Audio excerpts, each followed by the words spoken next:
Siria, Islam y la Biblia. Nadie tiene idea del suceso, el acontecimiento que acaba de suceder en Siria. Es algo inusitado, es algo sorpresivo. Todavía les voy a dar nada más unos botones de muestra para que se den cuenta de lo que está pasando en el mundo. Todavía hace 2 semanas, la mayor parte de los escatólogos en el mundo entero, teólogos, apologistas, etcétera, etcétera, mucho menos la gente que no es cristiana, desde luego, ¿no? Estoy hablando de personas involucradas en el estudio de la Biblia. Yo mismo me involucro también. Nunca nos habíamos imaginado jamás que Rusia iba a salirse de Siria junto con Irán. Jamás. ¿Por qué? Sobre todo que fue en menos de 10 días. Porque Rusia tiene una base naval en Siria, en Tartus, que es la única base naval que tiene en el Mediterráneo. Entonces imagínense nada más. Yo siempre prediqué, no es que el día que alguien se acerque a Siria o que Israel quiera atacar Siria o cualquier cosa, Putin va a entrar inmediatamente porque estratégicamente no le conviene que nadie pueda acercarse a esa base naval, y menos de Irán. Irán todavía hace 2 semanas era la nación más poderosa para sostener a todos los grupos terroristas del mundo entero. Llámese Hamas, Hezbollah, ISIS, Al-Qaeda, los Hutis de Yemen, la península arábica, hasta los mismos talibanes de Afganistán y de Pakistán. ¿Qué sucedió en Siria? De una forma inesperada, después de 50 años de dictadura de la familia Assad, cayó Siria, aun cuando hay mucha historia detrás de esta nación desde el tiempo de Abraham. No quiero detenerme con todo eso. Vamos a empezar ahora con el estudio de un régimen dentro de Siria que se llamaban los alewitas o alewites, que es una rama de creencia que dentro del Islam que tratan de ellos de separarse de las demás dictaduras y de los demás movimientos religiosos.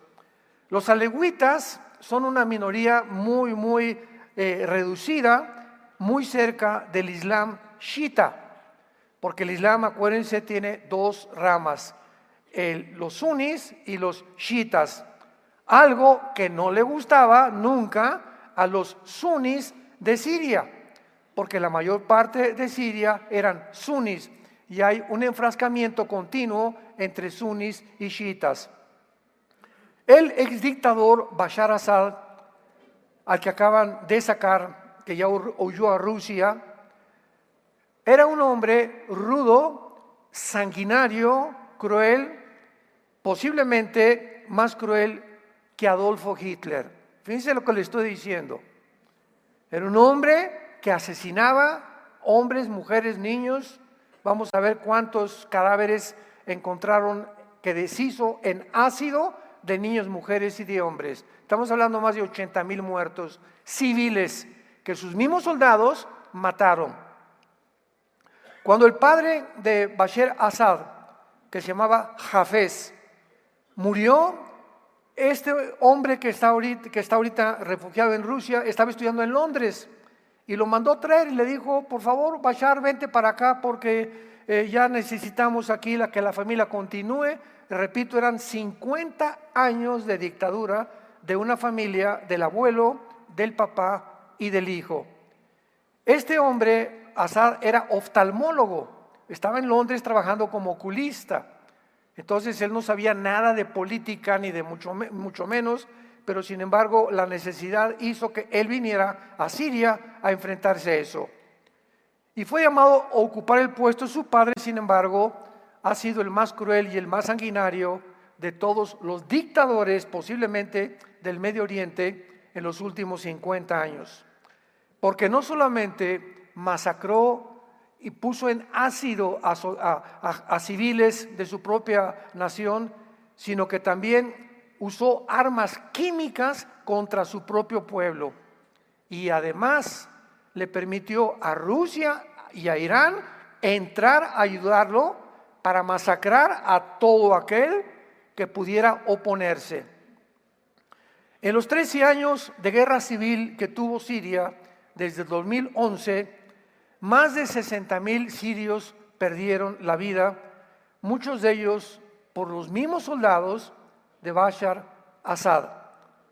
Por más duro que pelearon los rebeldes, no pudieron derrotar a las minorías gobernantes alawítas, porque, repito, Assad tenía a Rusia y a Irán de su lado. Pero en este último ataque de hace 1 o 2 semanas, Siria y Turquía comenzaron, o los rebeldes de Siria se unieron con el presidente Erdogan de Turquía y con Qatar, que es otra nación árabe, para pelear al lado de los rebeldes.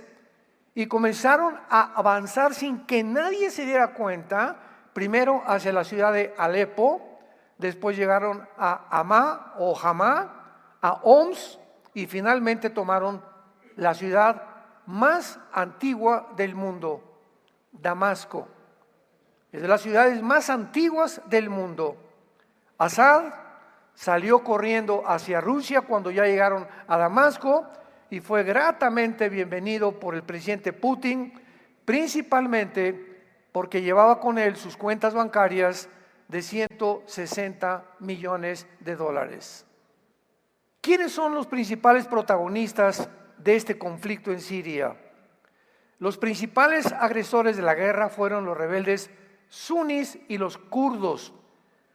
Los kurdos es un poblado que son de las pocas etnias en el mundo que no tienen una tierra. Han andado, ¿verdad?, tratando de que los acepten en Siria, en Irak, en Turquía y también en el Líbano. Pero todos han sido desplazados y principalmente el presidente Erdogan de Turquía los odia y los ha perseguido y está tratando de impedir que puedan realmente entrar a Siria, pero los kurdos ya se encuentran mezclados con los drusos, con los kurdos, con los sunitas y con los chiitas dentro de Siria. Ahorita Siria es una ensalada del chef.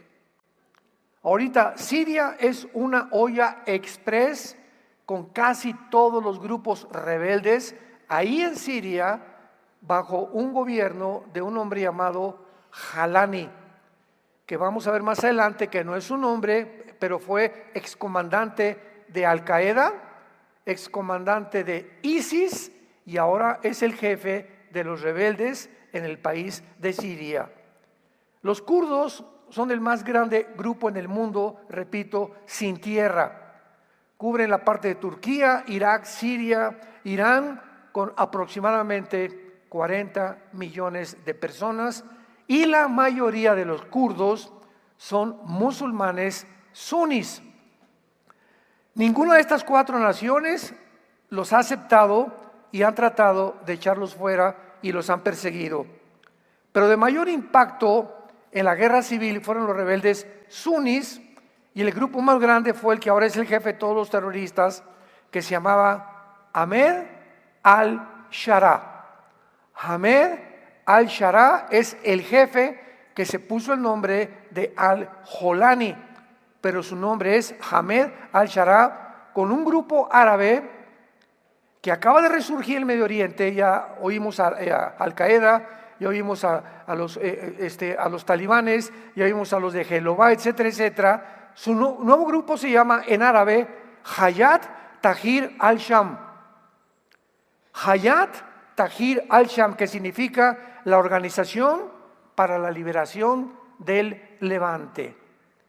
¿Qué cosa es el Levante? El Levante reúne a 4 principales naciones árabes: a Siria, al Líbano, a Israel y a Jordania. Entonces ahora este hombre, bajo el nombre de la Organización para Liberar al Levante, se cree, ¿verdad?, que es otra vez el califa que va a poder establecer el califato en todo el Medio Oriente. Yo les decía a ustedes que este suceso y este acontecimiento ha sido de una forma dramática, sorprendente, que nos indica claramente ya, sin ninguna duda alguna, lo cerca que estamos, que Jesús venga por nosotros. Esta es una de las profecías, lo vamos a ir viendo, más importantes, principalmente porque los que estudiamos las profecías habíamos creído que Rusia iba a tener un protagonismo, de acuerdo a Ezequiel 38 y 39, la famosa batalla de Gog y Magog, y que iba Irán también, porque Irán va a formar parte del gobierno futuro del anticristo, pero ahora vemos que no es así, que Rusia queda completamente descoyuntada y que Estados Unidos también. Ahorita dos naciones que están en conflicto, tratando una con la otra de destruirse, van a quedar completamente fuera del campo de juego, de la partida de ajedrez, donde se va a llevar a cabo la Tercera Guerra Mundial. Les recomiendo que la busquen. Ayer fue lo que compartí el tema, la Tercera Guerra Mundial, en el desayuno, y donde expliqué claramente que ninguna de estas guerras nos va a llevar a la Tercera Guerra Mundial. La Tercera Guerra Mundial será el final de la segunda venida de Jesucristo, y nosotros ya venimos con Él. Así que nosotros no vamos a estar en la Tercera Guerra Mundial. Entonces vemos nosotros que, sin embargo, este jefe rebelde se hace llamar Abu Mohammed al-Jolami. Es comandante de Al-Qaeda, de ISIS, y actualmente está siendo financiado por Turquía y por Qatar. Veamos ahora el lado positivo de esta ocupación y el lado negativo de lo que acaba de pasar en Siria. De alguna manera, esta ocupación ha beneficiado a Israel de la siguiente manera. Este grupo de rebeldes se están peleando entre ellos.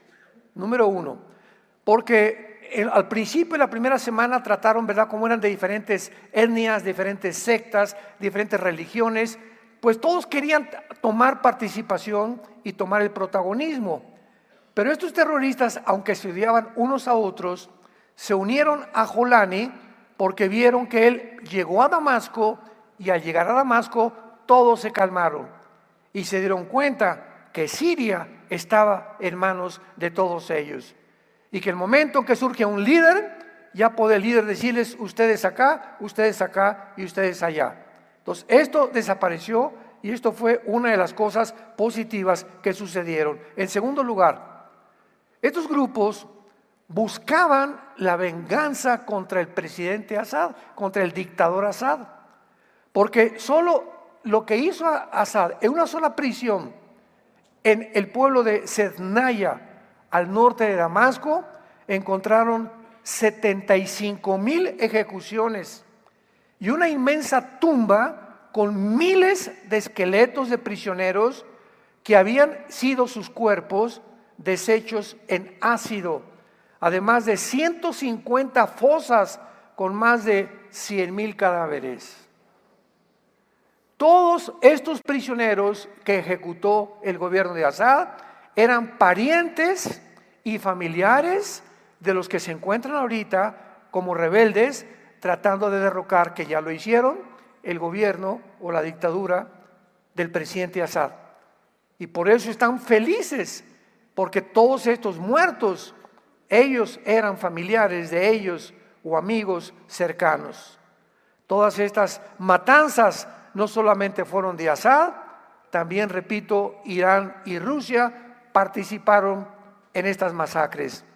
Y en tercer lugar, el tercer lado positivo de esta ocupación es que el ejército de Israel, ¿verdad?, fue el que realmente ha tratado de cuidar todo, porque entre la frontera de Siria y en la frontera de Israel, muchos de ustedes saben, los que hemos ido a Israel, que en el norte de Israel está el mar Galilea, el mar de Galilea, y está una frontera, ahí lo ves, con Siria, y son casi vecinos los sirios y los judíos.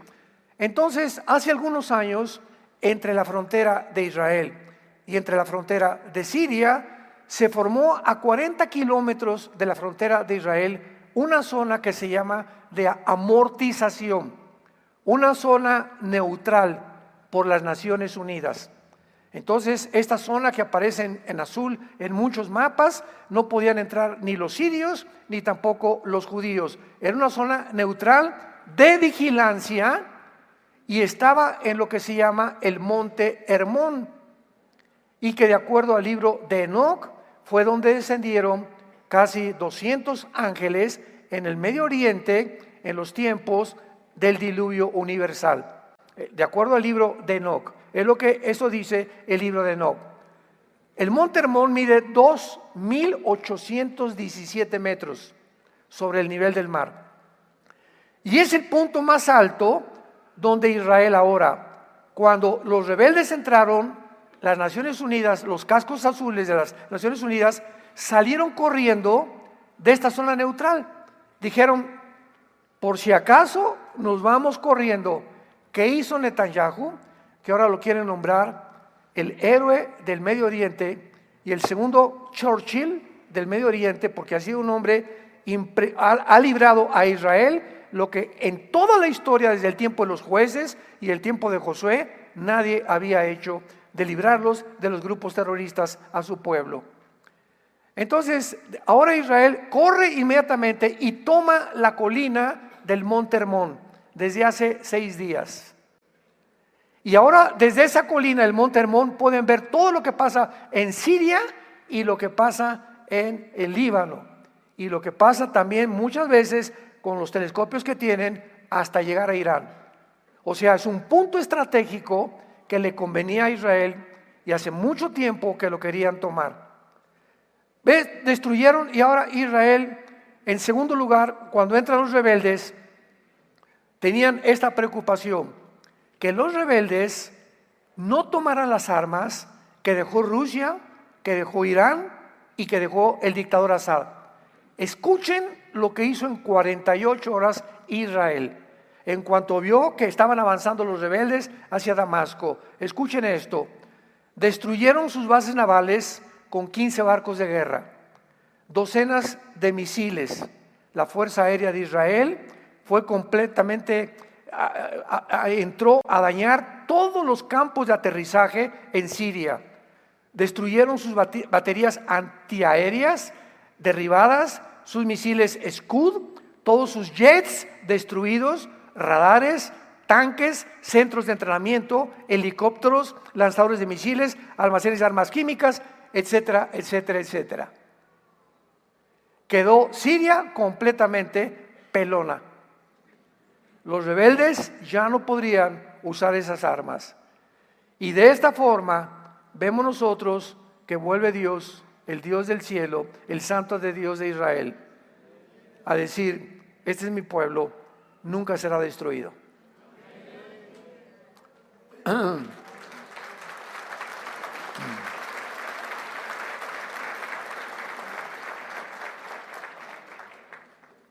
¿Qué es la Siria actual? ¿Qué es lo que está pasando ahorita? Es evidente que todos quieren que esta guerra termine, incluyendo los rebeldes. El jefe de todos ahora, de todos estos rebeldes, Jolani, acaba de decir estas palabras: hemos regresado a la estabilidad. El pueblo sirio estaba exhausto y no queremos pelear más. Tampoco tenemos planeado movernos hacia Israel, pues nuestra preocupación era Irán y Hezbollah, que llevaron a cabo estas masacres. Escuchen esto: toda esta serie que vamos a tratar es para que ustedes se den cuenta cómo piensa el Islam, porque es una ignorancia tremenda la que existe en el mundo acerca de cómo piensa el Islam. ¿Por qué queremos nosotros como cristianos entender cómo piensa el Islam? Porque el Islam, como lo vamos a ver más adelante, tiene su teología que están esperando al 12º imán. Todo esto lo vamos a explicar más adelante. ¿Qué significa esto? Que están esperando a la reencarnación o al sucesor de Mahoma. Y de acuerdo a la ley del Islam, es un niño el 12º imán que se encuentra en un pozo, en una cueva, que la Biblia llama el abismo. Atención, y que va a salir del pozo en estos tiempos que estamos viviendo. Vean ustedes en dónde nos encontramos. Y cuando él surja de ese pozo, va a convertirse en el califa, a establecer el califato en todo el Medio Oriente. Y entonces va a venir otro hombre llamado Jesús, que le llaman en árabe Isa, I-S-A, Isa, y que lo va a ayudar a destruir al mundo entero para establecer la religión del Islam. Muy bien, este Mahdi, que le llaman el Mahdi, que es el Mesías que están esperando para nosotros, va a ser el anticristo. El Mesías que está esperando el Islam es en la Biblia el anticristo, y lo vamos a ver y no se imaginan la cantidad de detalles que hay entre este personaje y el anticristo de la Biblia. Entonces, esto es asombroso, vuelvo a repetir, porque es el momento en que ellos ya quieren tomar el Medio Oriente, y es el momento en que la Biblia dijo que surgiría el anticristo. Y si el anticristo surge, va a ser muy difícil que nosotros lo conozcamos. Yo ni lo quiero conocer. No estamos esperando nosotros al anticristo, estamos esperando a Jesucristo. Sin embargo, dentro de la filosofía y la política y la narrativa del Islam, ellos, cuando se enfrentan a los no musulmanes, que les llaman infieles, les dicen, por ejemplo, vamos a ver el ejemplo, Yasser Arafat y el presidente Yitzhak Rabin, ministro de Israel, y atrás de ellos el presidente Bill Clinton en la Casa Blanca. Viene Arafat, le da la mano al ministro Yitzhak Rabin, mucho gusto, tenemos la paz, y Clinton los respalda y firman un tratado.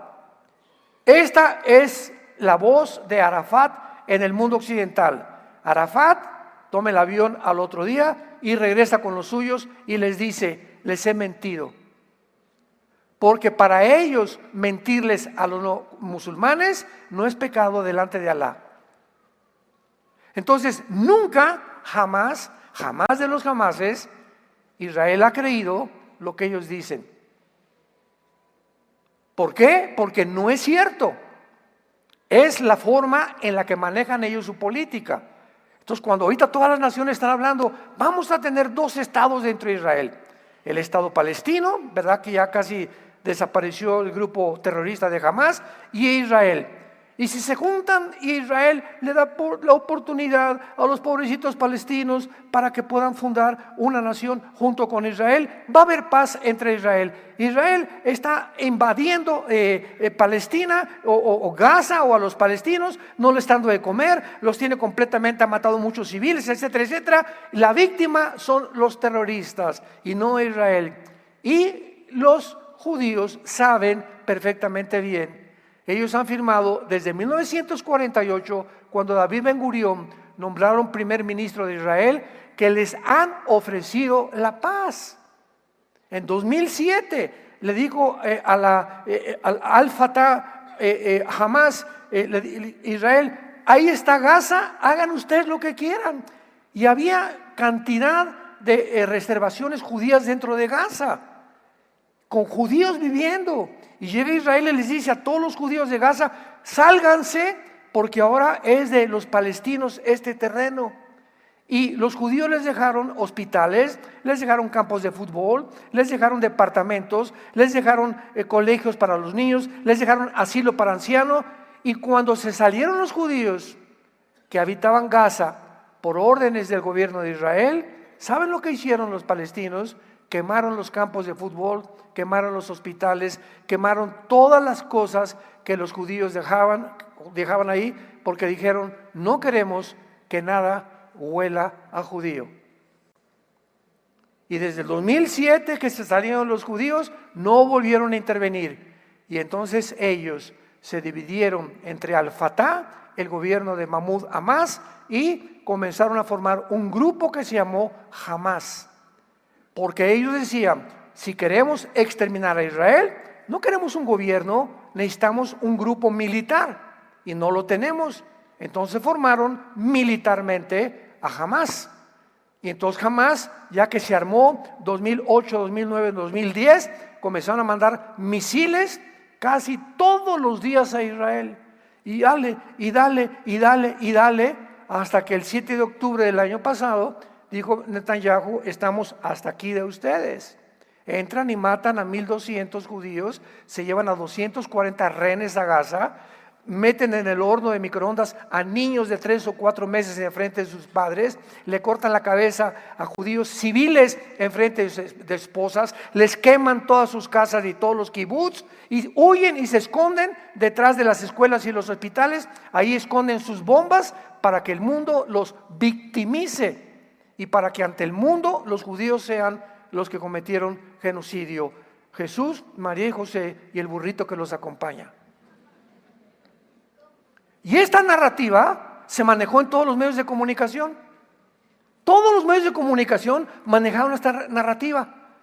Y como la ONU y como la Organización Mundial para la Salud, la OMS, están asociados como un grupo antisemita, oíste muy bien. Las organizaciones más antisemitas son la ONU y la Organización Mundial de la Salud. Además de eso, forman parte del grupo de izquierda totalmente en el mundo y del globalismo. Odian a Israel, como la Biblia lo ha dicho, que iba a crecer el antisemitismo contra Israel.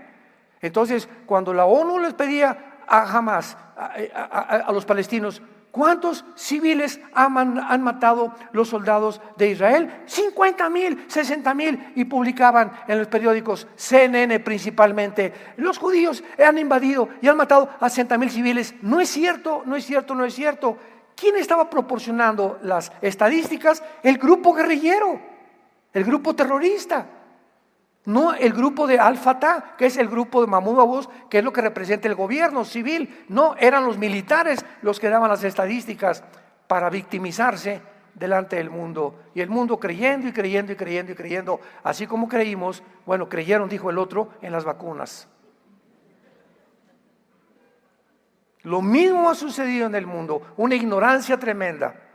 Por eso tenemos que venir a la Biblia para poder buscar la verdad. Entonces, el Islam nunca va a cumplir lo que prometen. Su objetivo ha sido, es y seguirá siendo el mismo, el exterminio de la nación de Israel. Ahora, a través de Siria, están llevando ejecuciones masivas por todos lados y limpieza étnica con los grupos terroristas. Ahora veamos claramente la lista de los ganadores en este último conflicto y de los perdedores. Es verdad que ahora Rusia e Irán se salieron de la ecuación, pero si no hay una continua supervisión de las naciones, principalmente de Israel, la historia nos enseña que los locos se vuelven cada día más locos. Una persona que comienza a ser afectada de sus facultades mentales, si esa persona no es atendida inmediatamente, y ahora saben ustedes cuál es la Agenda 2030, prohibirles a las iglesias en el mundo que ayudemos a los homosexuales, a las lesbianas, a los transgéneros y a todas las personas que tienen problemas mentales, que los dejemos así. Vean ustedes que detrás de esta agenda, ¿qué es lo que se encuentra? Que el mundo enloquezca más, porque a los gobiernos les conviene vernos locos, porque es mucho más fácil de controlar. Un loco ya no discierne lo que está pasando, ya perdió la brújula, ya no sabe qué es bueno, qué es malo, ya no sé si hombre es hombre o es mujer o es hombre.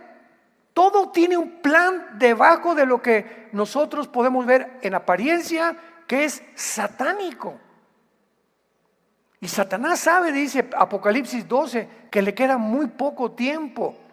Entonces se viene contra el mundo como no nos imaginamos. Veamos los perdedores, que fueron 3. Assad, el dictador. y su gobierno, aun cuando creerá que sus 160 millones de dólares en Rusia lo van a hacer feliz por un rato. En segundo lugar, Rusia ya perdió el poder, Rusia sobre Siria y el Medio Oriente. Y en tercer lugar, Irán. Desde hace 45 años, Irán ha gastado billones de dólares en entrenar, armar y sostener a todos los grupos terroristas que han llegado a tratar de exterminar la nación de Israel. Y ahora Irán actualmente se ha debilitado grandemente, aunque no temporalmente. Veamos ahora los ganadores. ¿Quiénes ganaron con esta guerra? En primer lugar, los rebeldes sirios. Han peleado para derrotar al régimen de Assad, vengarse de lo que este dictador, ¿verdad?, cruel, asesino, masacró a sus familiares, a sus amigos, y lo han logrado. Pero no se puede confiar en ellos en el futuro. Número 2, Turquía. Gastó billones de dólares en armar y equipar a este grupo que se encuentra ahorita en Siria. Y Turquía tiene ahorita la más grande influencia en el Medio Oriente. Y es interesante que Turquía aparece en Ezequiel capítulo 38 y 39, que describe la Tercera Guerra Mundial como una de las naciones que se unirá al anticristo. Vamos a ver en esta serie que la Biblia ya está despejándonos completamente nuestra mente. Como dice Daniel 12, los entendidos van a entender. ¿Y cuál es nuestra labor como líderes espirituales? Iluminar a ustedes el camino para que vean lo que está pasando, para que entendamos todos que esto es alarmante, que necesitamos regresarnos a Dios con todo el corazón, que necesitamos regresarnos a nuestra familia, que los padres puedan amar a sus hijos, tener comunión con nuestros hijos y recordar que la familia es el baluarte, el cimiento, la roca que sostiene todas las sociedades, y el matrimonio es la institución más santa y más grande que Dios ha instituido en su santa palabra. El matrimonio es lo que forma la sociedad, y el ataque desde hace 5 o 6 años se vino así en contra de la familia. Es hora que le pidas perdón a tu esposa, es hora que le pidas perdón a tu esposo, es hora que regresemos con nuestros hijos otra vez, que pasemos más tiempo con ellos, que platiquemos con ellos. Es tiempo de saber que es el tesoro más grande que Dios ha dado, la familia. La familia es el tesoro más grande. Ayer tuvimos una comida de pastores y les tuve que confesar a mis hermanos pastores lo que les digo ahorita a ustedes también. Mi esposa, les pido que oren mucho por ella, la operan esta semana. Y en todo este transcurso que estamos pasando por aguas profundas, mi esposa y yo, hace algunos días me despertó Dios. Yo le pedí a mi esposa, y Dios me dijo: ¿y tú qué? ¿Y tú cómo estás? Y me hizo ver Dios de una forma maravillosa, que le agradezco con todo mi corazón, porque es el Dios que servimos, áreas en mi vida en la que yo he fallado con mi esposa.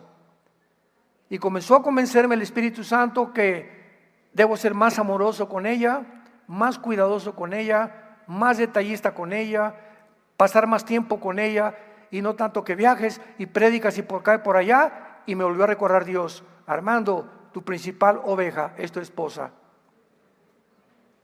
Le pedí perdón a Dios, me hizo llorar muchísimo, me levanté, fui con Marta y le dije, me dice gordito, yo le digo gorda, de cariño, ¿verdad? Ninguno estamos gordos. Le dije: gordita, quiero decirte esto, Dios me hizo ver esto y esto y esto, y a través de esto y sufrimiento que estamos atravesando de tu enfermedad, te quiero pedir perdón. Y ella me contestó: le doy gracias a Dios porque va a hacer grandes cosas y está aumentando el amor de uno para con el otro.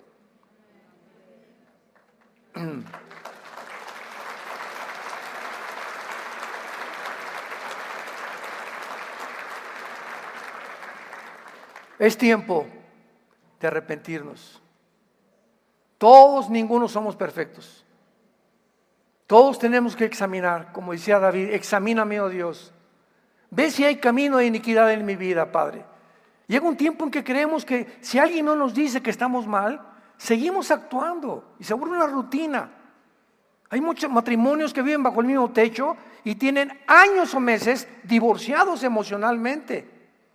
Hay matrimonios que ya no tienen que ver nada con los hijos y los hijos se decepcionan de nosotros los padres cuando no ven que somos una realidad. Y ahorita el alarma está tomando, Jesús viene. ¿Cuántos millones que se decían cristianos se van a quedar? Se van a quedar. Nunca examinaste tu corazón, nunca cambiaste tu actitud, nunca le pediste perdón a nadie. Y esto no puede seguir así. Es tiempo de volvernos a Dios. Le estoy hablando a los cristianos. Y si no lo eres, es tiempo que examines si realmente eres cristiano. Netanyahu ha cumplido lo que prometió, ha traído la paz a Israel. ¿Y qué significa todo para Israel? Muchos se han preguntado si ha cumplido Israel la profecía que se encuentra, véanla en Isaías 17:1, dice así. Hay una profecía sobre Damasco. Repito, una de las ciudades más grandes, más antiguas del mundo. Y esta profecía dice así, Isaías 17:1, profecía sobre Damasco, he aquí que Damasco dejará de ser ciudad y será un montón de ruinas. Escuchen, cuando los asirios entraron hace 2700 años, 700 años antes de Cristo, Asiria, ¿verdad?, no destruyeron la ciudad de Damasco. En el siglo 12 y 13 después de Cristo, los cruzados entraron a Damasco y no destruyeron la ciudad. Ahora estos rebeldes acaban de entrar a Damasco y la ciudad está intacta. Entonces, ¿qué respondo? Esta no es la profecía que se va a cumplir. La destrucción de Damasco vendrá, no sé, en el futuro. Pero todavía esta profecía no se ha cumplido. Además, vemos nosotros también, ¿verdad?, que Netanyahu se convierte ahora en un líder impresionante, de los más grandes de Israel. Ha probado ser eso precisamente. Además, la mayoría del gabinete del presidente Trump, que el 20 de enero toma posesión de la Casa Blanca, la mayoría son sionistas, o sea, apoyan a Israel. Y este término ha sido tan pervertido y tan mal interpretado porque hay un sionismo de un grupo de judíos que no anhelan realmente ni aman a Israel, porque la palabra sionista verdaderamente en sus raíces significa todos aquellos que aman que tengan una tierra donde vivir. Por eso nació el sionismo en el siglo XIX. Entonces, ese es el verdadero sionismo. Pero ahora los sionistas les llaman a aquellos todos, por ejemplo, George Soros, uno de los millonarios más grandes del mundo, es judío y odia a Israel por el amor de Dios. Así como hay mexicanos. ¿Cuántos mexicanos odian a México? No, yo no, México, yo nada más me sé la de Juan Charrasqueado. Pues aunque sepas Juan Charrasqueado y cantes como los Panchos, etcétera, etcétera, la forma como tú vives, no tienes nada de patriota. Porque te importa más la posición política y un gobierno y haces a un lado tus convicciones y de patriota no tienes nada. No es cierto que amas a México. Y es el tiempo de los patriotas ya, como está haciendo en Estados Unidos, como tiene que hacer en el mundo entero. Que nos levantemos y que sepamos que amamos a nuestro país, por lo cual oramos por nuestro país. Es el tiempo de volvernos a la familia, es el tiempo de orar por nuestra nación. Ese tiempo ha llegado, porque el mundo va a quedar completamente devastado en cuanto el anticristo surja en el escenario mundial. Ahora veamos este conflicto con un microscopio o con más detalles. Este conflicto es mucho más peligroso de lo que pudiéramos imaginar. y las profecías bíblicas se están cumpliendo al pie de la letra. Número 1, veamos lo que no sabemos todavía. Y vamos a ver rápidamente lo que sí sabemos. Número 1, no sabemos todavía cuánto territorio Turquía va a controlar. Porque todos los rebeldes ahorita están bajo el presidente Erdogan. Número 2, no sabemos si los grupos islámicos que están ahorita en Turquía van a ser fieles a Turquía, o habrá un tiempo cuando se rebelen contra Erdogan y se independicen de Turquía, cosa que lo veo muy, pero muy difícil. No sabemos tampoco qué hará Israel en Siria. Ahorita Netanyahu no va a entrar a Siria, no va a perseguir a nadie, va a estar solamente cuidando, resguardando las fronteras con Israel, nada más. Y ahorita, repito, acaban de tomar el monte Hermón para proteger que los rebeldes no se acerquen más a la orilla del norte de las colinas del Golán. ¿Qué ha sucedido actualmente? Assad huyó a Rusia después de 50 años de dictadura. Rusia ya sacó su flota naval impresionante, increíble, dándonos a entender que Rusia no está en la profecía de Gog y Magog, que durante años por tradiciones se enseñó que Gog y Magog era Rusia que vendría en contra de Israel. Aquí queda esto completamente fuera de la ecuación bíblica profética de Dios. Número 2, Irán está debilitado, es verdad. Ahorita ya no podrá controlar Siria, ni el Líbano, ni a los grupos terroristas.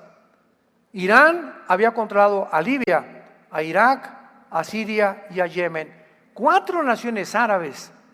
Irán era la mamá de estos 4 pollitos, que eran los terroristas del mundo entero, que fueron usados como puente para transportar. De Irán mandaba el transporte a Irak, de Irak a Libia y de Libia a Siria. Entonces era una cadena que Irán formó, que los judíos con sus aviones descubrieron, y en cuanto se dieron cuenta que estaba esta cadena con todas las armas de Irán llevadas a Siria, Siria se iba a convertir en un foco impresionante para destruir Israel. Y viene la mano de Dios y en 10 días se acaba esto. Impresionante, increíble. Nación tan poderosa como Rusia ha quedado humillada Rusia ante el mundo. Eso lo hace peligrosa también, porque Rusia no tiene, ya no tiene base naval, no tiene infantería, pidió 30,000 soldados de Norcorea, no tiene una aviación Rusia, tiene submarinos, nada más, y tiene cabezas nucleares. Entonces eso lo hace más peligroso, y Putin, siendo una estratega militar, no quiere aventarse con usar las armas nucleares porque sabe las consecuencias.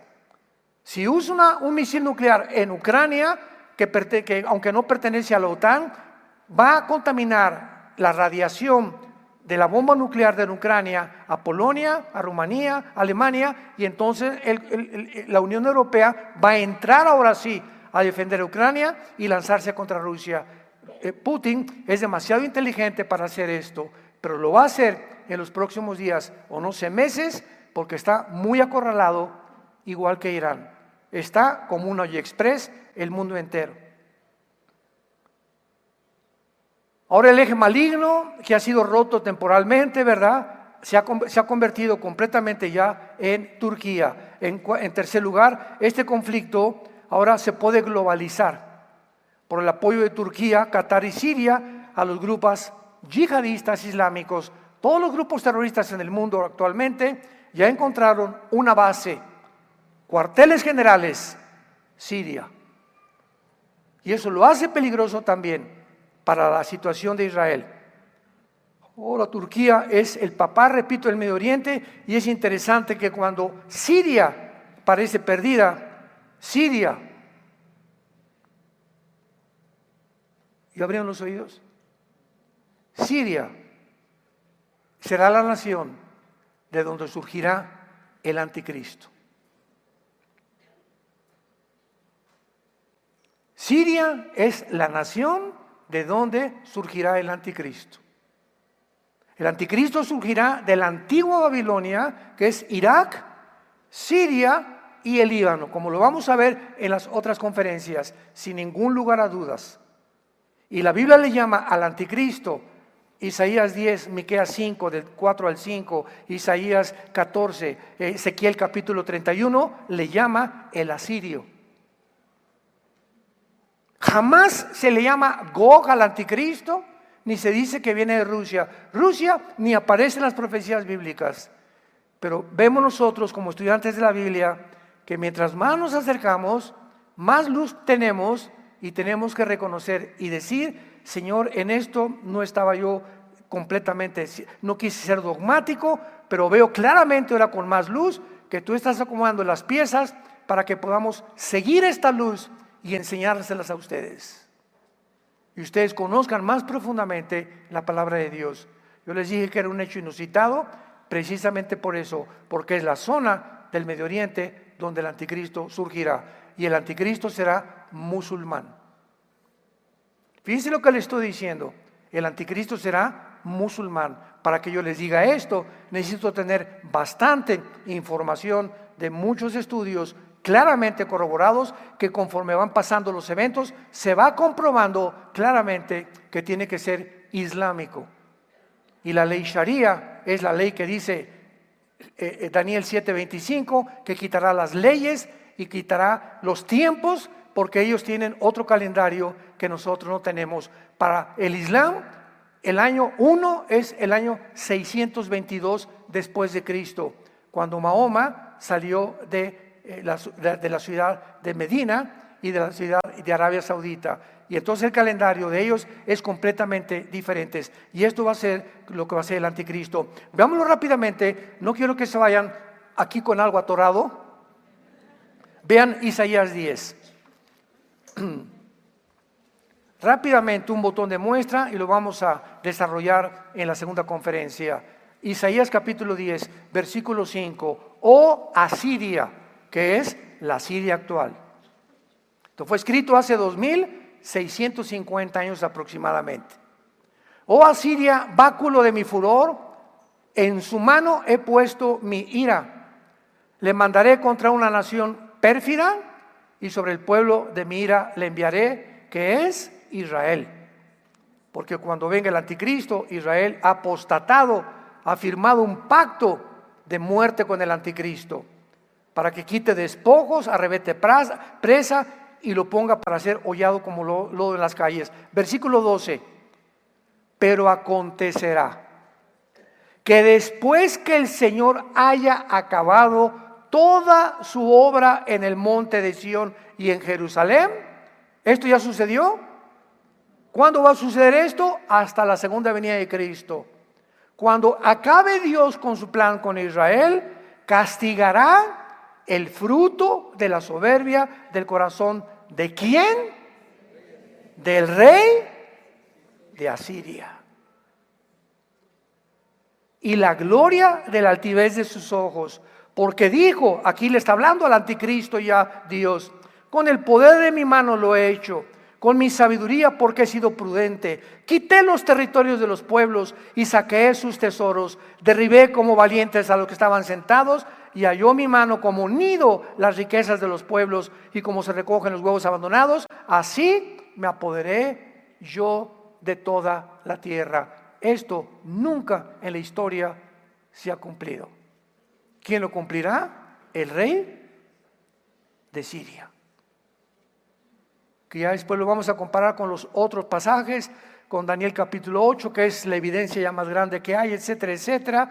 Pero nos encontramos en el punto culminante donde se va a centrar la luz, el foco en la área geográfica donde se va a llevar a cabo la más grande intervención de los poderes del mal en el mundo, la región del Medio Oriente, donde Rusia no va a poder competir ya contra los musulmanes, donde Turquía está involucrado en el gobierno del anticristo, y donde Irán también está involucrado en el gobierno del anticristo. Aparece con el nombre de Persia en Ezequiel 38, Irán, y todas estas naciones que forman parte o formarán parte del G10, de las últimas 10 naciones, de Apocalipsis 17 o los 10 cuernos de Daniel y los 10 dedos de los pies de la estatua de Nabucodonosor y los 10 cuernos de la bestia de Apocalipsis 17, 11 y 13 de Apocalipsis van a juntar para mezclarse, y cuando se junten las 10 naciones, 5 de Europa y 5 del Medio Oriente, de una de ellas surge el anticristo, y el 80% de las naciones del anticristo serán musulmanas. Las naciones de Europa casi no aparecen en las profecías contra las cuales Cristo va a luchar cuando Él venga en su segunda venida. Y el que tenga oídos, que oiga. Y el que tenga un corazón en esta mañana de arrepentimiento y de dolor por tus pecados, arrepiéntete. Pídele perdón a tu esposa, pídele perdón a tu esposo, pidámosle perdón a nuestros hijos. Hijos, pídanle perdón a sus padres. Remedia las cosas que has hecho mal en tu vida, porque si tú mantienes el mismo camino y tú no te arrepientes, cuando tú oyes la voz del Señor, será demasiado tarde. El arrepentimiento no es cuando tú quieras. Bueno, ya cuando vaya en la ambulancia y cuando ya, y el corazón, Señor, perdóname. ¿Sabes una cosa? Dios no puede ser burlado. Y solo hay un caso en toda la Biblia de una persona que se convierte a la hora de la muerte. Un solo caso. El ladrón junto a la cruz. Un solo caso. El ladrón junto a la cruz. Dándonos a entender que si tú llegas a las vísperas de tu muerte o de tu enfermedad y cuando oíste la voz de Dios no lo hiciste, Dios no te volvió a hablar. Porque creíste que te podías burlar de Él. Cuando oigas su voz, no te endurezcas. Hoy es el día de tu salvación. Hoy es el día de tu decisión. Vengan a la cruz. Arrepiéntete de tu vida. Pídele perdón a Dios, que la sangre de Cristo nos limpia de todo pecado. Te damos gracias, Padre, por tu palabra. El camino del justo es como la aurora que va en aumento hasta que el día es perfecto. Gracias, Señor, porque tú le prometiste a tu profeta Daniel: los entendidos resplandecerán como el resplandor del firmamento. Estas palabras, séllalas hasta el tiempo del fin. Muchos serán limpios y emblanquecidos y purificados. Los impíos cada vez van a proceder más impíamente. Y ninguno de los impíos entenderá, pero los entendidos comprenderán. Y te damos gracias, Señor, porque lo que nos da entendimiento es la presencia de tu Espíritu en nuestra vida. Te damos gracias, Señor, porque eres misericordioso, clemente.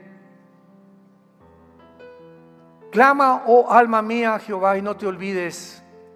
Nunca nos olvidemos de ninguno de todos sus beneficios, de la familia que nos ha dado, el matrimonio que nos ha dado, la casa que nos ha dado, los hijos que tenemos, la salud que tenemos todavía. Él es el que sana todas tus dolencias y todas tus enfermedades. Él es el que rescata nuestra vida del hoyo.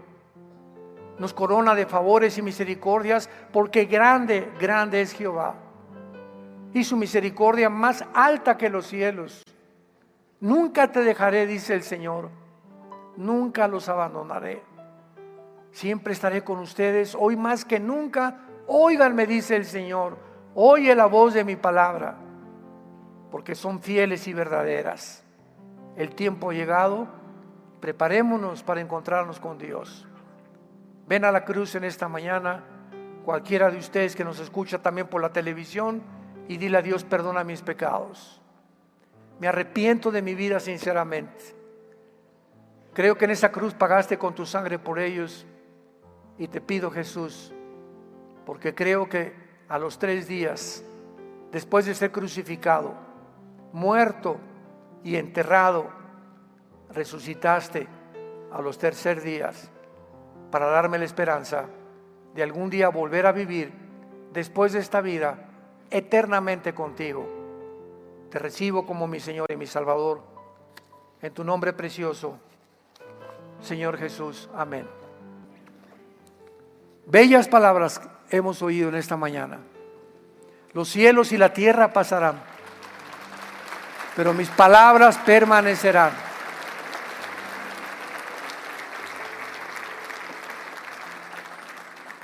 No hay libro más maravilloso que las Sagradas Escrituras. No hay un tiempo más precioso que este que estamos viviendo nosotros. Ya nos vamos, hermanos. Imagínate nada más, ¿no? Un día vamos así, de repente abrir los ojos y estamos como Jesús. Adiós cáncer, adiós muerte, adiós pobreza, adiós dolor, adiós lágrimas, adiós angustia, adiós estrés, adiós incertidumbre.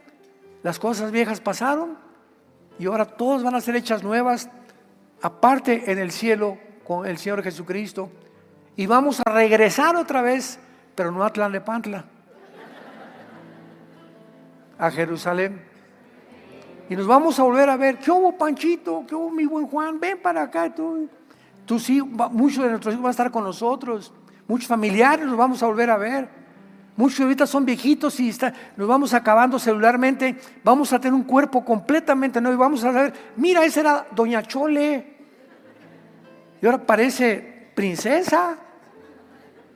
Todo esto nos tiene Dios reservado para que nos motive a saber que aunque estamos angustiados en todo, pero no estamos desesperados, perseguidos pero no desamparados, derribados pero no destruidos, llevando en nuestros cuerpos la vida de Jesús para que la vida de Jesús se manifieste. Dios está viviendo a través de nosotros para que nosotros manifestemos a nuestros hijos quién es Jesús, a la familia quién es Jesús, a la gente quién es Jesús, en la escuela quién es Jesús. Es nuestra vida, carta abierta que la gente ve y las palabras sobran. Es nuestro testimonio, como vivimos, como la gente vendrá a la cruz.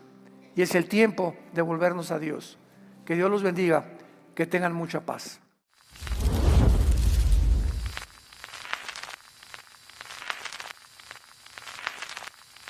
Hola, ¿qué tal? Me da mucho gusto saludarles y quisiera simplemente comunicarles que gracias a todos ustedes a través de todas las naciones del mundo que aman la palabra de Dios y que realmente están interesados en que nosotros como organización Vida Nueva para el Mundo y Armando Alducin Ministries continuemos predicando el Evangelio de la Gracia de Jesucristo y que podamos nosotros continuar haciéndolo gracias a sus donaciones.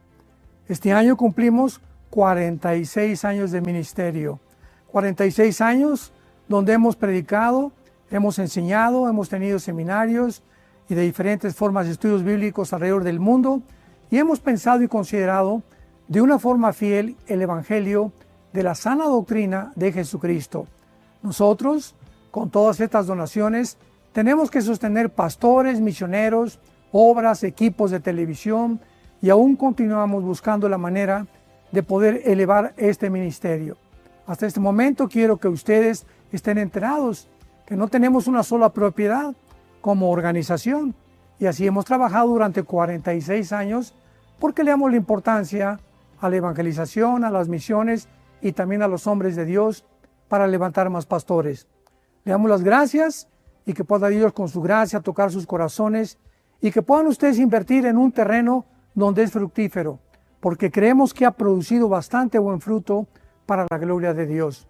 Gracias, muchas gracias por sus aportaciones y por las donaciones que sabemos ustedes continuarán haciendo para que podamos continuar siendo fieles en la predicación del Evangelio de la gracia de Dios. Que Dios les bendiga.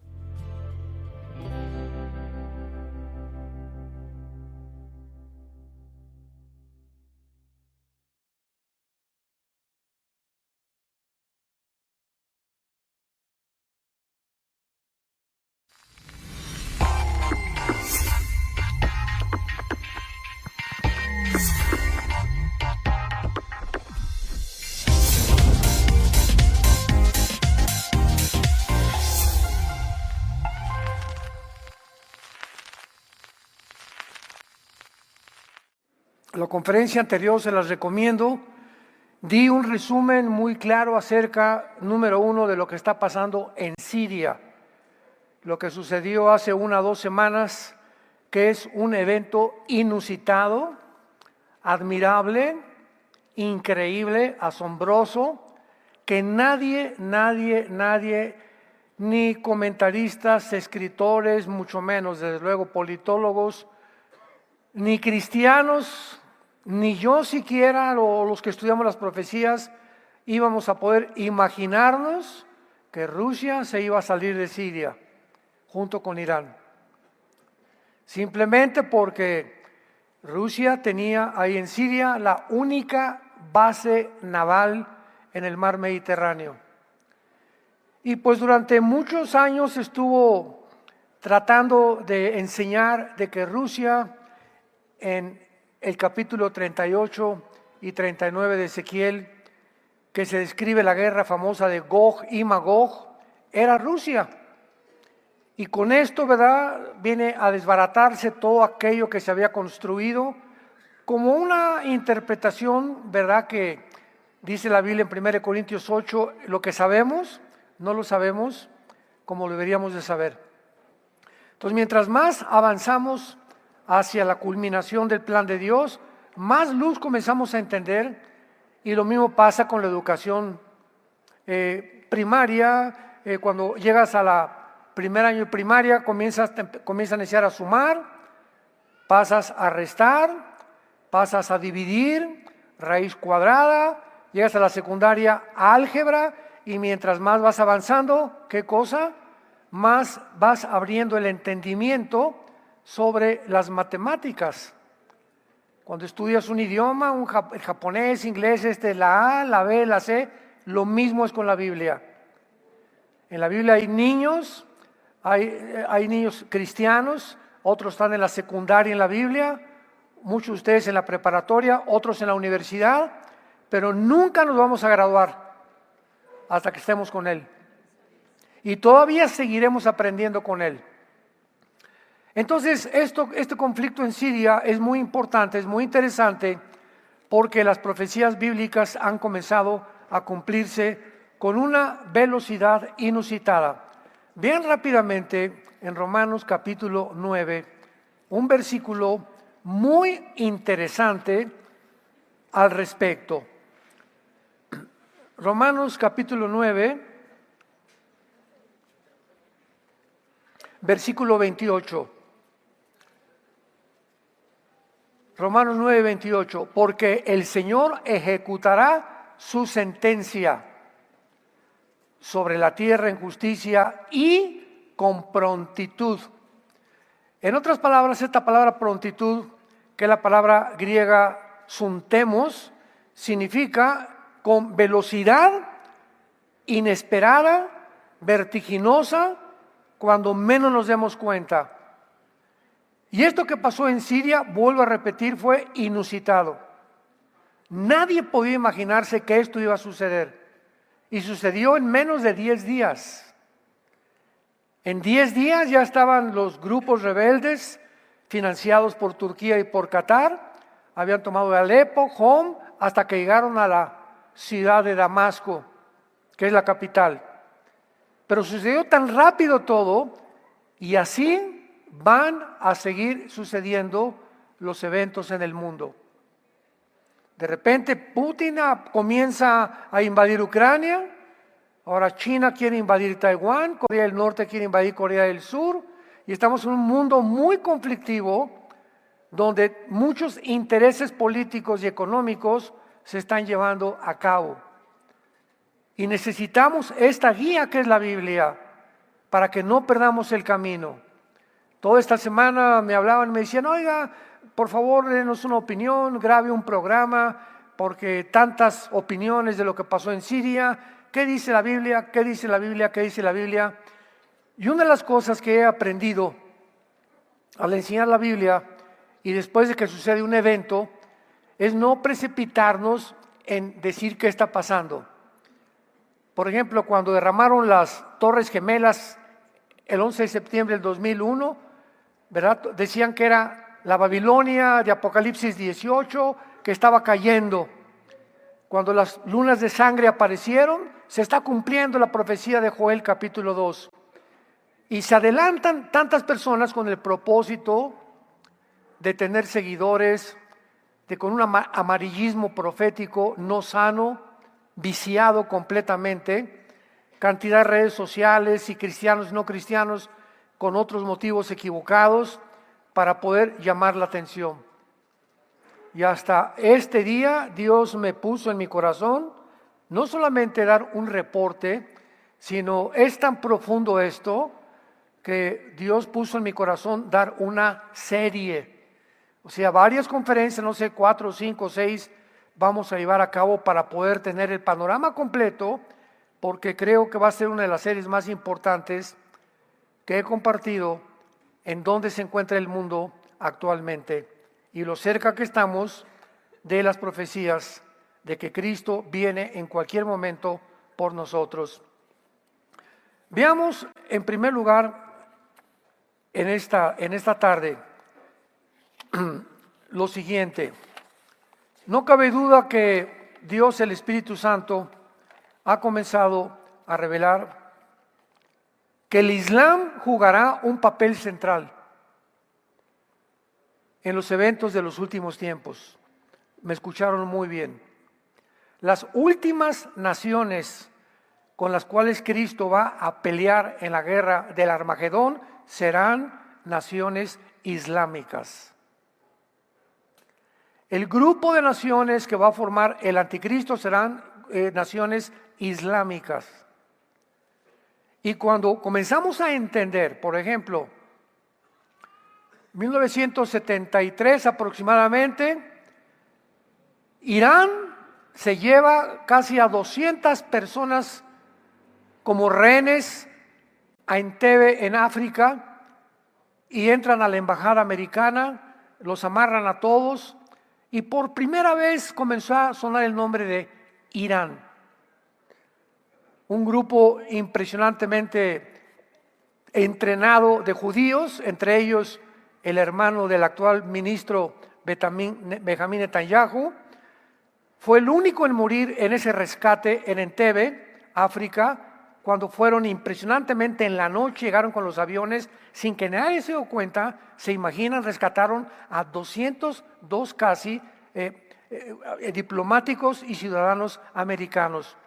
Y el primero en bajarse el avión fue Natán, el hermano del actual ministro Benjamín Netanyahu, y fue el único que mataron.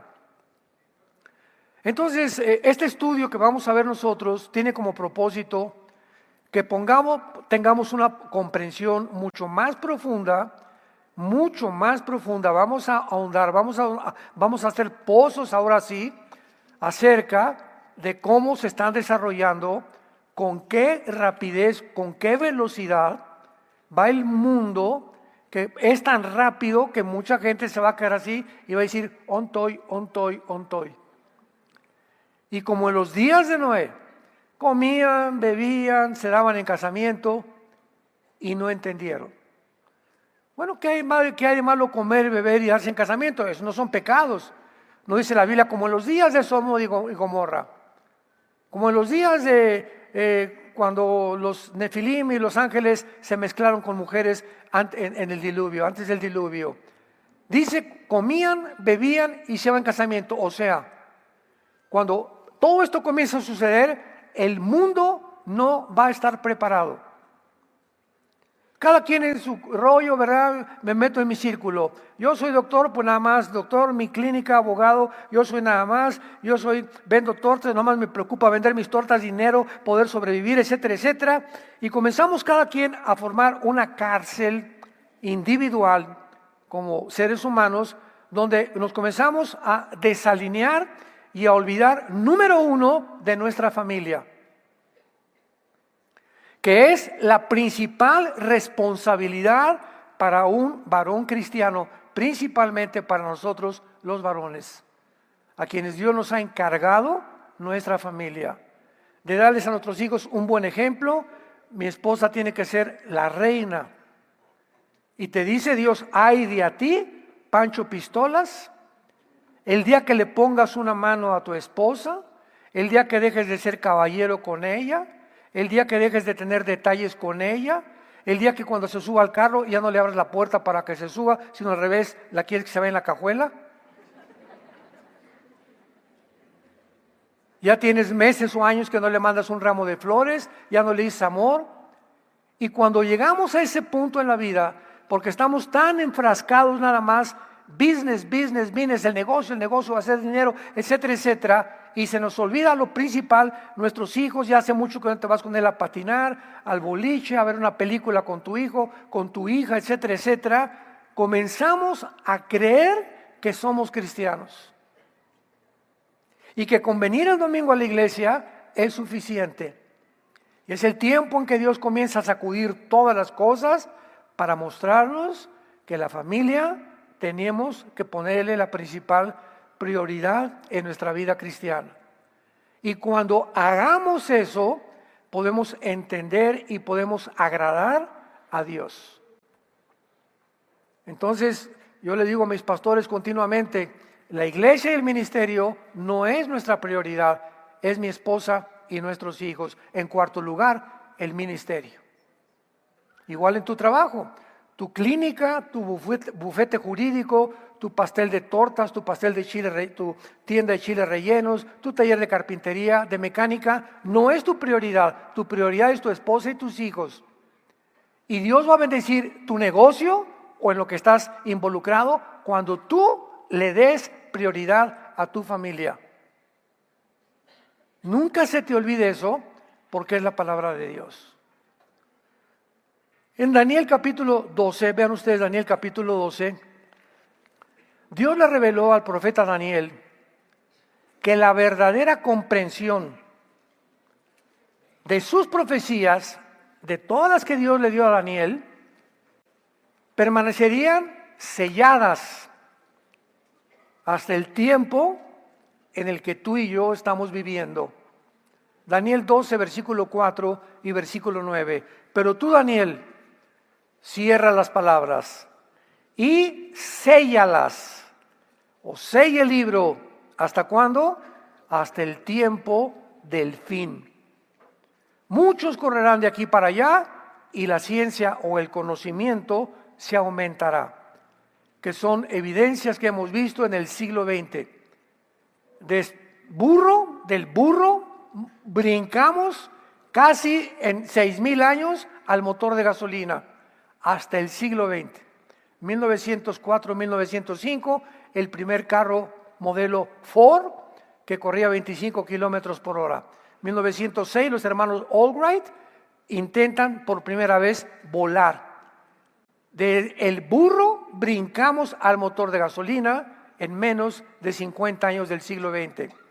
Se inventa la gasolina, se inventa la penicilina, la fisión nuclear de las bombas atómicas, el hombre llega a la luna, la primera plataforma especial, el internet, el iPhone, los chips, todos los inventos que en toda la historia no se alcanzaron en el siglo pasado. Y entramos al siglo XXI y vamos, verá como cohete, ya que Marte, la robotización, la agenda esto, la agenda que acá, que por aquí, estamos en un mundo pero que va a una velocidad impresionante y toda esta tecnología el mundo la está usando desgraciadamente para el mal. Todo tiene una tendencia a la descomposición porque los seres humanos sacan de la ecuación a Dios y a su familia. Y nada puede funcionar si mi familia está mal. No voy a alcanzar nada en la vida y si lo alcanzo sin mi familia, las bendiciones, ya tengo dinero y ya llegué a gobernador y ya soy diputado y ya soy senador y ya soy presidente de la república. Aunque llegues a la cúspide y a la punta de tu éxito y te sientes allá arriba como Dios y como trono, si pierdes tu familia, se convierte todo eso en maldiciones. Dios convierte en maldiciones cuando tú llegas a, es lo que querías, te lo voy a dar, ya querías un puesto, querías esto, querías fama, querías publicidad, querías ser un artista que te conocieran todos, vendiste tu cuerpo, vendiste esto, aquello, todo lo que tú hiciste lo sacrificaste a tu familia para estar donde tú estás. Pues ahora que tú alcances eso, voy a darte una lección, te vas a dar cuenta que no vas a poder disfrutar nada de lo que has alcanzado, porque Dios no puede ser burlado.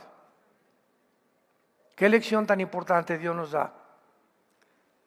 Sella las palabras hasta el tiempo del fin. Versículo 9, él respondió, anda Daniel, pues estas palabras, lo vuelve a repetir, están cerradas y selladas hasta el tiempo del fin. Esto fue escrito hace 2600 años. Daniel, van a pasar 2600 años. Van a pasar 2600 años y nadie lo que te acabo de revelar lo va a entender. Pero en el tiempo del fin, el Espíritu Santo va a abrir y quitarle los sellos. Y la generación que viva en el tiempo del fin van a entender. Como lo estamos comprendiendo y nosotros somos esa generación. Gracias a Dios. Dios ha comenzado pues a darnos entendimiento de los tiempos que estamos viviendo.